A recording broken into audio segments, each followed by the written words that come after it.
In traveling the road that leads back to that tumble-down shack in Athlone, we soon discover that the real charm of old Erin is in her picturesque and peaceful countryside, where a vast majority of her people engage in agricultural pursuits and live in humble but happy circumstances.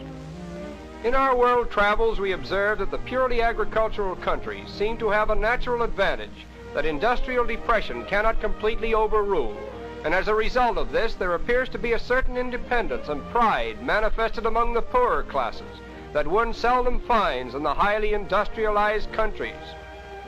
This is indeed easy to understand, as the soil is the first and most natural source of livelihood, and it is not unlikely that the chief solution to many of man's problems in the machine-ridden countries will be found in a more universal cultivation of the land. Almost 3/4 of the real wealth produced in Ireland is derived from farm products, and no matter how poor a family may be in the Emerald Isle today, there is no excuse for them being hungry, for as long as the soil produces, thanks to the proverbial generosity of Irish farmers, there is enough for all.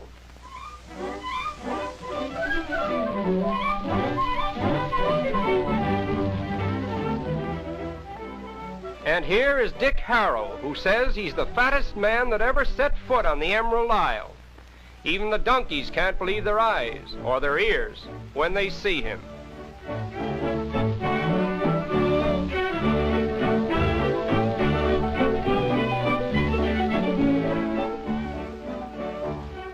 Dick says he weighs 560 pounds, is 5 feet 11 inches tall, 35 years of age, married, and has a perfectly normal son.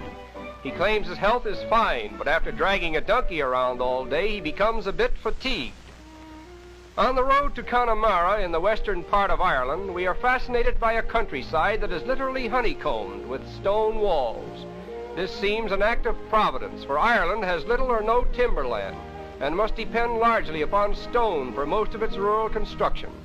The superabundance of rocks, therefore, accounts for the unique little stone houses which are characteristic throughout this part of Ireland. But in the country south of Dublin, we find the picturesque thatch-roofed cottages for which southern Ireland is noted. This setting is humble, to be sure, but to sit in an old kitchen beneath the low rafters of a thatch-roofed cottage, sipping a good cup of tea and listening to the tales that Irish peasants tell so well, is to know Ireland as it can never be known otherwise.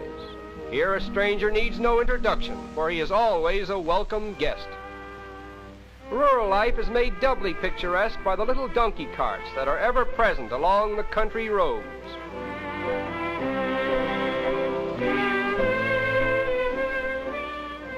No small amount of this slow and peaceful traffic is directed to the various municipal dairies that have recently been organized throughout Ireland. Here the farmers, rich and poor alike, come each day with their respective contribution of fresh milk, which is scientifically transferred into cream, butter, and cheese, important commodities of the Emerald Isle. Country fairs in Ireland are always picturesque and interesting. They afford a source of diversion for the people and also provide an opportunity for the Irish farmer to compete with his fellow farmers in the display of prize-winning livestock. In this case, it's "Ba, ba, white sheep, have you any wool? Yes, sir, 3 bags full." And while we're on the subject of nursery rhymes, a certain Irishman told us that this bull was the father of the cow that jumped over the moon. But maybe that's just blarney and typical of the fantastic tales that one is apt to hear in the good old Emerald Isle. Perhaps the most unusual livestock market in the world is to be seen at Galway, a thriving little town in the south of Ireland, which graciously surrenders its main street about once a month to the farmers and their cattle. It is a great day for the Galway storekeepers, even though occasionally the cows insist upon pushing their way into the stores. Oh. Evidently, it's a dull market. The types of people that usually assemble here are representative of agricultural life in Ireland, and although they may be plain in manner, they represent the backbone of a country that could not exist without their cooperation.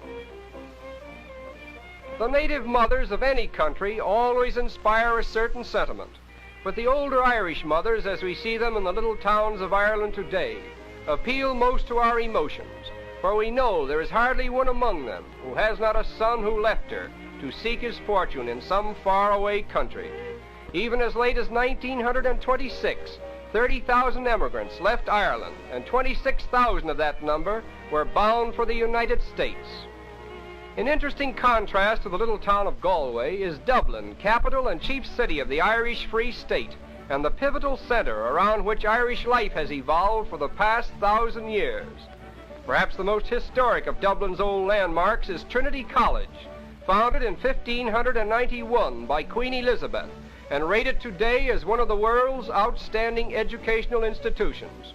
This old college has faced the tide of Dublin traffic for centuries and has been a silent observer of all the changing aspects of a cosmopolitan city.